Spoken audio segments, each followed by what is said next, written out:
Hi, good morning. Welcome the history classes. ಆತ್ಮೀಯ ವಿದ್ಯಾರ್ಥಿಗಳೇ, ನಾವು ಕಳೆದ ಪೀಳಿಗೆಯಲ್ಲಿ ಈಜಿಪ್ಟಿನ ನಾಗರಿಕತೆಯ ಪೀಠಿಕೆ ಮತ್ತು ಆ ನಾಗರಿಕತೆ ಉಗಮವಾಗಲಿಕ್ಕೆ ಮೂಲ ಆಧಾರಗಳು ಸೋರ್ಸಸ್ ಅದರ ಬಗ್ಗೆನೇ ಅಧ್ಯಯನ ಮಾಡಿದ್ವಿ. ಇವಾಗ ಈಜಿಪ್ಟಿನ ನಾಗರಿಕತೆಯ ಲಕ್ಷಣಗಳು ಅಂತೇಳಿ ಬರುತ್ತೆ. ಅಂದರೆ describe the contributions of Egypt civilisation. ಅಂದರೆ ಕಾಂಟ್ರಿಬ್ಯೂಷನ್ಸ್ ಆಫ್ ಈಜಿಪ್ಟ್ ಸಿವಿಲೈಸೇಷನ್ ಅಂದರೆ ಇಲ್ಲಿ ಸಾಂಸ್ಕೃತಿಕ ಕೊಡುಗೆಗಳು ಅಥವಾ ನಾಗರಿಕತೆಯ ಲಕ್ಷಣಗಳು ಅಂತೇಳಿ ಬರ್ತವೆ. ಈಜಿಪ್ಟಿನ ನಾಗರಿಕತೆಯ ಲಕ್ಷಣಗಳು ಅಂತೇಳಿ ಬರ್ತವೆ. ಇದರಲ್ಲಿ ನಾವು ನೋಡ್ತೀವಿ, ಈ ನಾಗರಿಕತೆ ಮೊದಲು ಒಮ್ಮೆದೊಮ್ಮೆ ಡೆವಲಪ್ ಆಗಲಿಲ್ಲ. ಅದು ಅನೇಕ ವರ್ಷಗಳ ನಂತರ ಇದು ಏನಾಯ್ತು, ಡೆವಲಪ್ ಆಯಿತು ಅಂತೇಳಿ ನಾವು ಹೇಳಿದ್ವಿ. ಅಷ್ಟೇ ಅಲ್ಲದೆ ಈ ಈಜಿಪ್ಟ್ ನಾಗರಿಕತೆ ನೈಲ್ ನದಿ ದಡಗಳ ಮೇಲೆ ಇದು ಸ್ಥಾಪನೆ ಆಯಿತು. ಇಲ್ಲಿ ಫಲವತ್ತತೆಯನ್ನು ಹೊಂದಿರುವಂತಹ ಮಣ್ಣು, ಸಮತಟ್ಟಾದ ಫಲವತ್ತತೆಯನ್ನು ಹೊಂದಿರುವಂತಹ ಮಣ್ಣು, ವಿಶಾಲವಾದ ಭೂಪ್ರದೇಶ, ಯಾವಾಗಲೂ ನೀರು ಹರಿತಾ ಇತ್ತು. ಇಲ್ಲಿ ಅದಕ್ಕಾಗಿ ಜನರು ಆಹಾರವನ್ನು ಉತ್ಪಾದನೆ ಮಾಡ್ತಾ ಇದ್ರು. ಆ ಬಂದಿರುವಂತಹ ಬೆಳೆದಿರುವಂತಹ ಮೇವಿನಿಂದ ದನಕರುಗಳನ್ನು ಸಾಕ್ತಾ ಇದ್ರು. ಇದರಿಂದ ಹೈನುಗಾರಿಕೆ ಆಗ್ತಾ ಇತ್ತು. ಅದಕ್ಕಾಗಿ ಈ ನಾಗರಿಕತೆ ಶ್ರೀಮಂತಿಕೆಯನ್ನು ಹೊಂದಿತ್ತು ಅಂತೇಳಿ ಹೇಳ್ತೀವಿ. ಶ್ರೀಮಂತಿಕೆಯನ್ನು ಹೊಂದಿತ್ತು ಅಂತೇಳಿ ಹೇಳಬೇಕಾಗುತ್ತಾ. ಹಾಗಾದರೆ ಹೈರೋಗ್ಲಿಫ್ ಅಂತಂದ್ರೆ ಏನು? ಹೈರೋಗ್ಲಿಫ್ ಅಂದರೆ ಈ ನಾಗರಿಕತೆ ಉಗಮವಾಗಲಿಕ್ಕೆ ಮೂಲಾಧಾರಗಳು ಅಂತೇಳಿ ನಾವು ಕರಿತೀವಿ. ಅಂದರೆ ಪ್ಯಾಪಿಲಸ್ ಎಲೆಗಳ ಮೇಲೆ ಈಜಿಪ್ಟಿನ ನಾಗರಿಕತೆಯ ಜನರು ಲಿಪಿಗಳನ್ನು ಬರಿತಾ ಇದ್ರು. ಪ್ಯಾಪಿಲಸ್ ಎಲೆಗಳ ಮೇಲೆ ಈಜಿಪ್ಟಿನ ನಾಗರಿಕತೆಯ ಜನರು ಲಿಪಿಗಳನ್ನು ಬರಿತಾ ಇದ್ರು. ಆ ಬರೆದು ಬಿಟ್ಟು ಹೋಗಿರುವಂತಹ ಅಂಶಗಳನ್ನೇ ನಾವು ಇಟ್ಕೊಂಡು ಇವತ್ತು ಏನು ಮಾಡ್ತೀವಿ, ಈ ನಾಗರಿಕತೆಗೆ ಆಧಾರಗಳಾಗಿವೆ. ಅದನ್ನು ಹೈರೋಗ್ಲಿಫ್ ಎಂದು ಕರೆಯುತ್ತೇವೆ ಅಂತೇಳಿ ಹೇಳಬೇಕಾಗುತ್ತಾ. ಹಾಗಾದರೆ ಇಲ್ಲಿ ಮಧ್ಯ ಪಾಯಿಂಟ್ಸ್ ನೋಡ್ತೀವಿ ನಾವು, ರಾಜಕೀಯ ಸ್ಥಿತಿ ಅಂತೇಳಿ. ಇಲ್ಲಿ ರಾಜಕೀಯ ಸ್ಥಿತಿ ಪೊಲಿಟಿಕಲ್ ಕಂಡೀಷನ್ ಅನ್ನುವಂಥದ್ದು.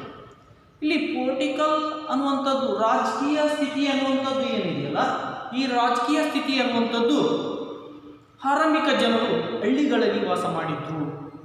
ಜನಸಂಖ್ಯೆ ಬೆಳವಣಿಗೆ ಆದಂತೆಲ್ಲ ಅವು ಹಲವಾರು ಹಳ್ಳಿಗಳು ಕೂಡಿಕೊಂಡು ಏನಾದರೂ ನಗರಗಳಾದವು. ಅಂಥ ನಗರಗಳಿಗೆ ನಗರ ರಾಜ್ಯಗಳು ಅಂತೇಳಿ ನಾವು ಕರಿತೀವಿ. ಅಂದರೆ ಆರಂಭಿಕವಾಗಿ ಚಿಕ್ಕ ಚಿಕ್ಕ ಮನೆಗಳನ್ನಿದ್ದು, ಆ ಮನೆಗಳು ಅನೇಕ ಮನೆಗಳು ಕೂಡಿಕೊಂಡಾಗ ಒಂದು ಹಳ್ಳಿ ಆಯಿತು.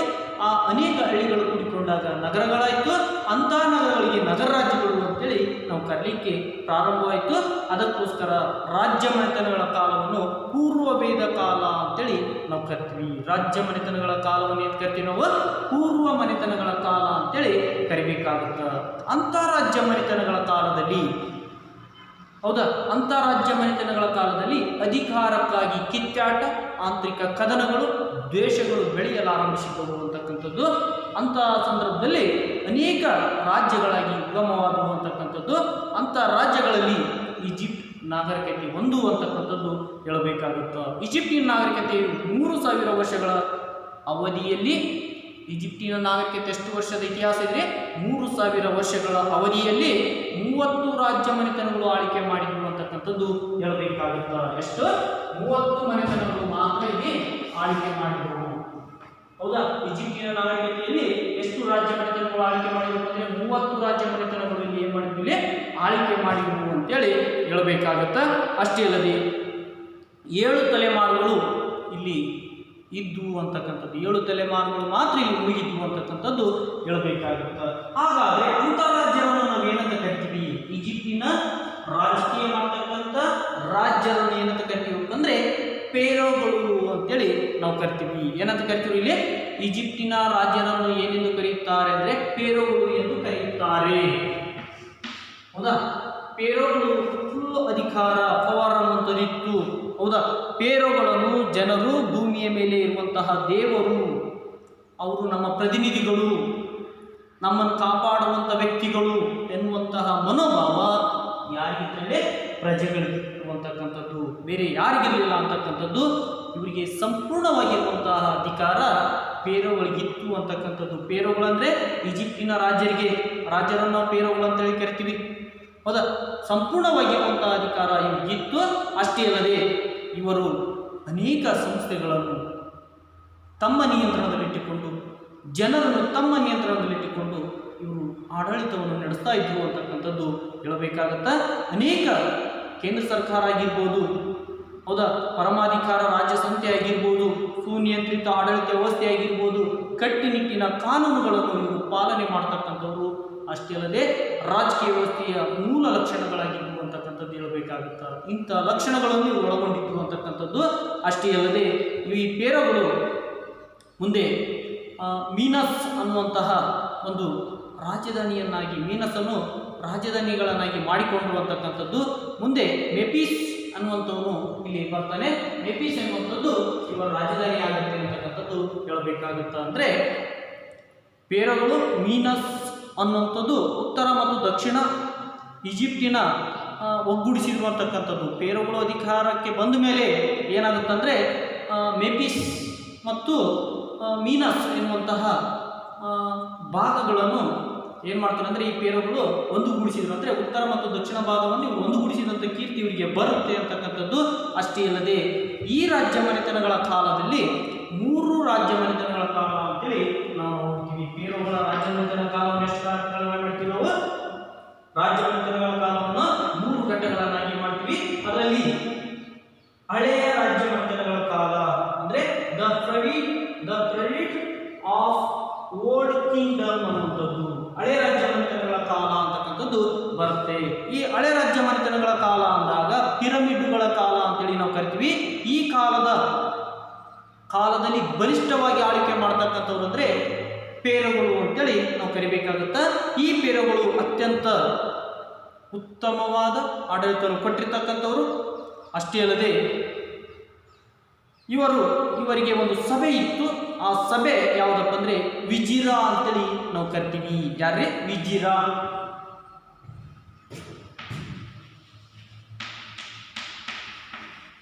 ವಿಜಿರಾ ಎಂದರೆ ಯಾರು? ಪ್ರಧಾನಮಂತ್ರಿ. ಯಾರು ಕರಿತೀವಿ ನಾವು? ಪ್ರಧಾನಮಂತ್ರಿಗೆ ನಾವೆಂತ ಕರಿತೀವಿ? ವಿಜಿರಾ ಎಂದು ಕರೆಯುತ್ತೇವೆ. ಇಲ್ಲಿ ವಿಜಿರನನ್ನು ನೇಮಕ ಮಾಡುವಂತ ಅಧಿಕಾರ ಯಾರಿಗಿತ್ತು? ಫೇರೋಗಳಿಗಿತ್ತು. ಫೇರೋಗಳು ಮೀನ್ಸ್ ರಾಜ್ಯ. ಈ ರಾಜ್ಯವನ್ನು ಏನ್ ಮಾಡ್ತಾ ಇದ್ದ? ವಿಜಿರನನ್ನು ನೇಮಕ ಮಾಡುವಂತ ಅಧಿಕಾರ ಇತ್ತು. ಅಷ್ಟೇ ಅಲ್ಲದೆ ಈ ವಿಜಿರನಿಗೆ ಸಹಾಯ ಮಾಡಲಿಕ್ಕೆ ಅನೇಕ ಸಮಿತಿಗಳು ಇದ್ದಿದ್ದು ಅಂತಕ್ಕಂಥದ್ದು. ಈ ಪ್ರಧಾನಮಂತ್ರಿಗೆ ಸಹಾಯ ಮಾಡಲಿಕ್ಕೆ ಅನೇಕ ಸಹಾಯಕ ಸಮಿತಿಗಳಿದ್ದವು. ಅದಕ್ಕೆ ನಾವು ಸ್ಥಳೀಯ ಮತ್ತು ಕೇಂದ್ರೀಯ ಅಧಿಕಾರಿಗಳು ಅಂತೇಳಿ ಕರಿತೀವಿ. ಸ್ಥಳೀಯ ಮತ್ತು ಕೇಂದ್ರೀಯ ಅಧಿಕಾರಿಗಳು.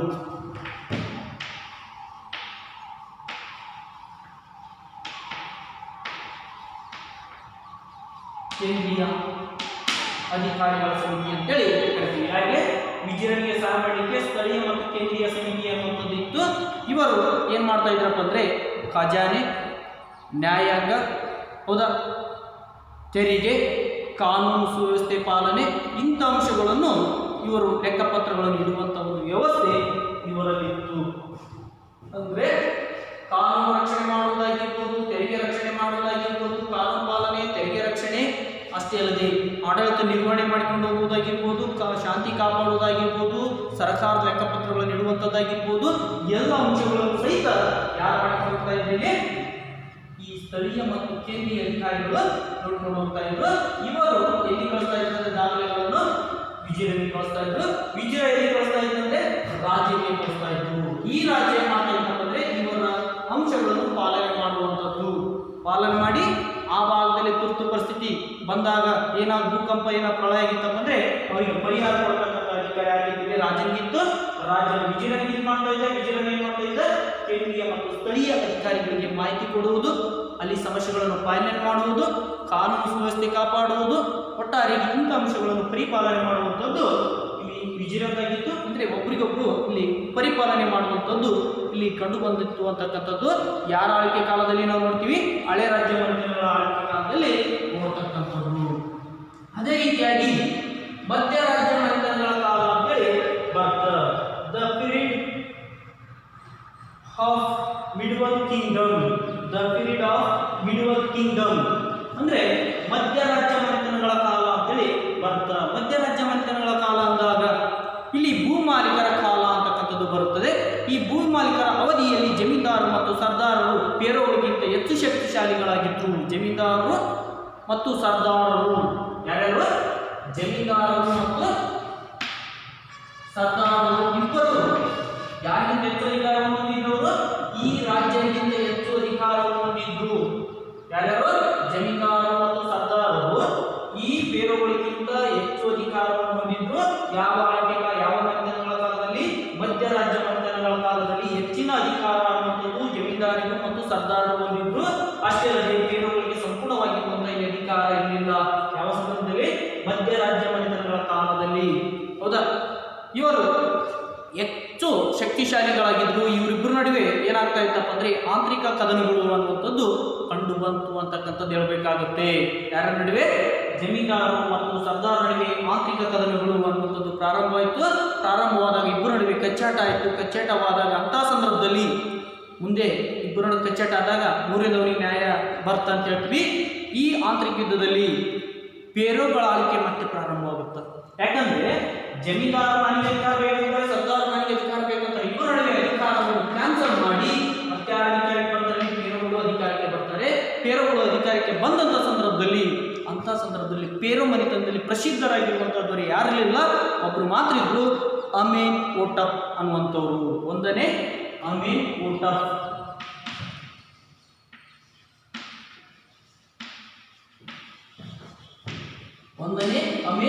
ಎನ್ನುವಂಥವ್ರು ಯಾರು?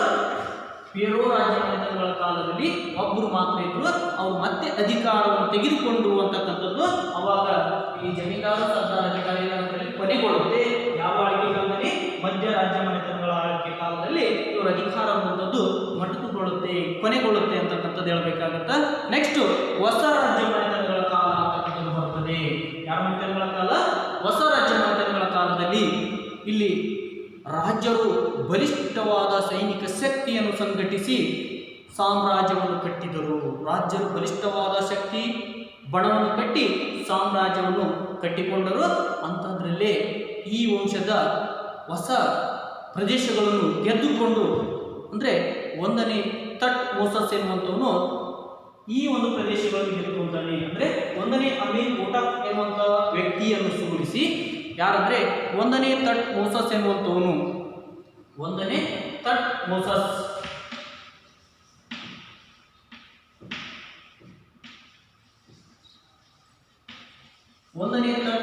ಎನ್ನುವಂಥ ವ್ಯಕ್ತಿ ಏನ್ ಮಾಡ್ತಾನೆ?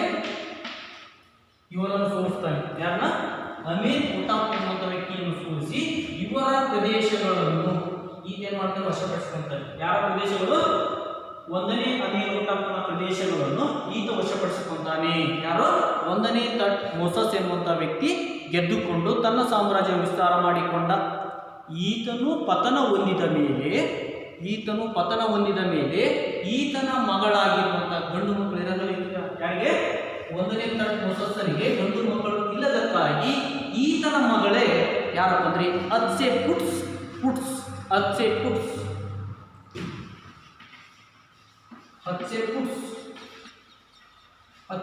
ಎನ್ನುವಂತಹ ಸ್ತ್ರೀ ಏನ್ ಮಾಡ್ತಾಳಪ್ಪ ಅಂದ್ರೆ ಇಲ್ಲಿ ಅಚ್ಚೆ ಪುಟ್ಸ್ ಎನ್ನುವಂತಹ ಸ್ತ್ರೀ ಏನ್ ಮಾಡ್ತಾಳಪ್ಪ ಅಂದ್ರೆ ಇಲ್ಲಿ ಪ್ರಪಂಚದ ಅಥವಾ ಸಾಮ್ರಾಜ್ಞಿ ಎಂದು ಇವರನ್ನು ಕರೀಲಿಕ್ಕೆ ಪ್ರಾರಂಭ ಮಾಡ್ತಾರೆ. ಪ್ರಪಂಚದ ಸಾಮ್ರಾಜ್ಞಿ ಎಂದು ಇವರನ್ನು ಕರೀಲಿಕ್ಕೆ ಪ್ರಾರಂಭ ಮಾಡ್ತಾರೆ. ಯಾರನ್ನ? ಅಚ್ಚೆ ಪುಟ್ಸ್ ಅನ್ನು ಪ್ರಪಂಚದ ಸಾಮ್ರಾಜ್ಞಿ ಅಥವಾ ಈಜಿಪ್ಟ್ ನಾಗರಿಕತೆಯ ಪ್ರಥಮ ಮಹಿಳೆ ಎನ್ನುವಂತ ಒಂದು ಹೆಗ್ಗುರುತು ಇಲ್ಲಿ ಕಂಡು ಬರುತ್ತದೆ. ನಿಮಗೆ ಕ್ವಶನ್ ನೋಡಲಿ, ಒಂದನೇ ತರಗತಿ ಮೋಸಸ್ಸನಿಗೆ ಗಂಡು ಮಕ್ಕಳು ಇರುವುದಿಲ್ಲ. ಅಂತ ಸಂದರ್ಭದಲ್ಲಿ ಈತನ ಮಗಳಾಗಿರುವಂತಹ ಅಚ್ಚೆ ಪುಟ್ಸ್ ಎನ್ನುವಂತ ಸ್ತ್ರೀ ಇಲ್ಲಿ ಅಧಿಕಾರಕ್ಕೆ ಬರ್ತಾಳೆ. ಎಲ್ಲಿ? ಹೊಸ ರಾಜ್ಯ ಮಂತ್ರಿಗಳ ಕಾಲದಲ್ಲಿ ಅಧಿಕಾರಕ್ಕೆ ಬರ್ತಾಳೆ. ಅಧಿಕಾರಕ್ಕೆ ಬಂದು ಇಲ್ಲಿ ಪ್ರಥಮ ಸಾಮ್ರಾಜ್ಞಿ ಅಂತೇಳಿ ಕರಿತೀವಿ. ನಿಮಗೆ ಪ್ರತಿ ವರ್ಷ ಈ ಕ್ವಶನ್ ಕೇಳ್ತಾ ಇರ್ತಾನೆ. ಜಾಗತಿಕ ಇತಿಹಾಸದ ಪ್ರಥಮ ಸಾಮ್ರಾಜ್ಞಿ ಎಂದು ಯಾರನ್ನು ಕರೆಯುತ್ತಾರೆ ಅಂತಂದ್ರೆ ಅಚ್ಚೆ ಪುಟ್ಸ್ ಅವರನ್ನು ಕರೆದಿದ್ದಾರೆ ಅಂತೇಳಿ ನೀವು ಬರೀಬೇಕು. ಹೇಳಬೇಕಾಗುತ್ತೆ. ಇಷ್ಟು ಹೊಸ ರಾಜ್ಯ ಮಂದಿರಗಳ ಕಾಲ. ನೆಕ್ಸ್ಟ್ ಬರ್ತಕ್ಕಂಥದ್ದು ಸಾಮಾಜಿಕ ಸ್ಥಿತಿಗತಿ ಅಂತೇಳಿ ಬರ್ತಾ. ಈ ಸಾಮಾಜಿಕ ಸ್ಥಿತಿಗತಿ ಎಂದಾಗ ಇಲ್ಲಿ ನಾವು ಈಜಿಪ್ಟ್ ನಾಗರಿಕತೆಯಲ್ಲಿ 3 ವರ್ಗಗಳನ್ನಾಗಿ ನೋಡ್ತೀವಿ ನಾವು. ಮೇಲ್ವರ್ಗ, ಮಧ್ಯಮ ವರ್ಗ, ಗುಲಾಮ ವರ್ಗ ಅಂತೇಳಿ. ಮೇಲ್ವರ್ಗ, ಮಧ್ಯಮ ವರ್ಗ, ಗುಲಾಮ ವರ್ಗ ಅಂತೇಳಿ ನೋಡ್ತೀವಿ ನಾವು. ಮೇಲ್ವರ್ಗದಲ್ಲಿ ಯಾರ್ಯಾರು ಬರ್ತಾರಪ್ಪ ಅಂದರೆ ಬ್ರಾಹ್ಮಣರು, ಜಮೀನ್ದಾರರು, ಪುರೋಹಿತರು, ಸೈನಿಕರು, ಇವರೆಲ್ಲರೂ ಮೇಲ್ವರ್ಗದಲ್ಲಿ ಬರ್ತಾರೆ. ಇವರು ದೊಡ್ಡ ದೊಡ್ಡ ಎ ಸಿ ರೂಮ್ನಲ್ಲಿರ್ತಕ್ಕಂಥವ್ರು. ಮತ್ತು ತಿನ್ನುವಂಥ ಆಹಾರ ಏನಾಗಿರ್ತಪ್ಪ ಅಂದರೆ ಈ ಪಕ್ಕ ಆಹಾರವನ್ನು ಸೇವನೆ ಮಾಡ್ತಾ ಇರ್ತಾರೆ. ತದನಂತರ ಇವರು ವಿಲಾಸಿ ಜೀವನವನ್ನು ನಡೆಸ್ತಾ ಇರ್ತಾರೆ, ಹೆಚ್ಚು ಸಂಪತ್ತನ್ನು ಇಟ್ಕೊಂಡಿರ್ತಾರೆ ಅಂತಕ್ಕಂಥದ್ದು. ನೆಕ್ಸ್ಟ್ ಬರ್ತಕ್ಕಂಥ ವರ್ಗ 2ನೇ ವರ್ಗ.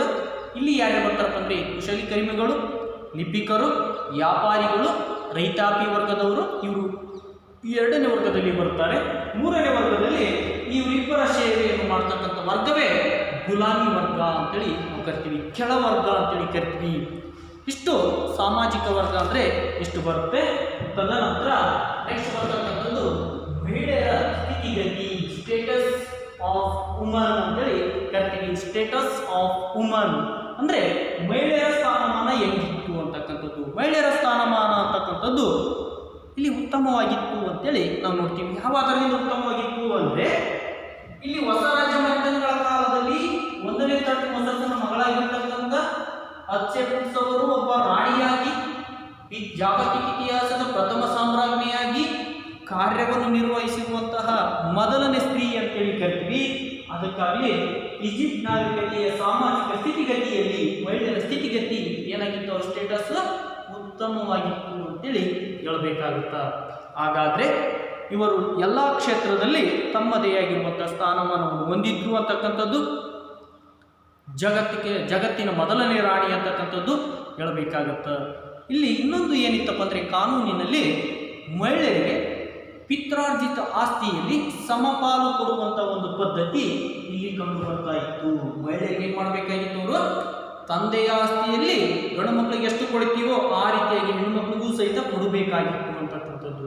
ಅಂದರೆ ಇಬ್ಬರಿಗೆ ಸಮಾನ ರೀತಿಯಲ್ಲಿ ಆಸ್ತಿ ಹಂಚಿಕೆ ಮಾಡುವಂಥ ಒಂದು ವ್ಯವಸ್ಥೆ ಈ ಮಹಿಳೆಯರ ಸ್ಥಿತಿಗತಿಯಲ್ಲಿ ಕಂಡು ಬರ್ತಾ ಇತ್ತು ಅಂತೇಳಿ ಹೇಳಬೇಕಾಗುತ್ತ. ತದನಂತರ ಇನ್ನೊಂದು ಅಮಾನುಷ್ಯ ಪದ್ಧತಿ ಏನಪ್ಪ ಅಂದರೆ ಇಲ್ಲಿ ಬರುವಂತಹ ರಾಜರು, ಪೇರೋಗಳು, ಆ ಪೇರೋಗಳು ತಮ್ಮ ಅಕ್ಕ ತಂಗಿಯರನ್ನೇ ಮದುವೆಯಾಗುವಂಥ ಒಂದು ಪದ್ಧತಿ ಈಜಿಪ್ಟ್ ನಾಗರಿಕತೆಯಲ್ಲಿ ಕಂಡು ಬರ್ತಾ ಇತ್ತು. ಯಾಕೆ ಮದುವೆ ಆಗ್ತಾ ಇತ್ತು ಅಂದರೆ ರಕ್ತ ಪಾವಿತ್ರ್ಯತೆ, ರಕ್ತ ಸಂಬಂಧ, ರಕ್ತ ಪಾವಿತ್ರ್ಯತೆಯನ್ನು ಕಾಪಾಡುವುದು ಇದರ ಉದ್ದೇಶ ಆಗಿದೆ ಅಂತಕ್ಕಂಥದ್ದು. ಅಂದರೆ ಯಾಕೆ ಅಕ್ಕ ತಂಗಿಯರು ಮದುವೆ ಆಗ್ತಾ ಇದ್ರಪ್ಪ ಅಂದರೆ ಆಸ್ತಿ ಆ ಹೆಣ್ಮಗಳದು ಅಂದರೆ ಪುರುಷರಿಗೂ ಮತ್ತು ಸ್ತ್ರೀಯರಿಗೂ ಸರಿಸಮಾನವಾದ ಆಸ್ತಿಯನ್ನು ಕೊಡುವಂಥ ಒಂದು ಪದ್ಧತಿಯಲ್ಲಿ ಕಂಡು ಬರ್ತಾ ಇತ್ತು. ಆ ಸ್ತ್ರೀಯನ್ನು ಮತ್ತೊಂದು ಮನೆಗೆ ಕೊಟ್ಟರೆ ಆಸ್ತಿಯಲ್ಲಿ ಅವ್ರ ಪಾಲಾಗುತ್ತೆ ಅನ್ನುವಂಥ ದೃಷ್ಟಿಯಿಂದ ಆಸ್ತಿಯನ್ನು ಕಾಪಾಡುವುದು ಇದರ ಉದ್ದೇಶವಾಗಿತ್ತು. ಅದಕ್ಕೋಸ್ಕರ ಫೇರೋಗಳು ಅಕ್ಕ ತಂಗಿಯರಲ್ಲಿ ಮದುವೆ ಆಗುವಂಥ ಒಂದು ಪದ್ಧತಿ ಇಲ್ಲಿ ಕಂಡು ಬರ್ತಾ ಇತ್ತು ಅಂತೇಳಿ ಹೇಳಬೇಕಾಗತ್ತೆ. ಇಷ್ಟು ಹೇಳುತ್ತಾ ನನ್ನ ಉಪನ್ಯಾಸಕ್ಕೆ ವಿರಾಮ ಕೊಡುತ್ತೇನೆ. ನಮಸ್ಕಾರಗಳು.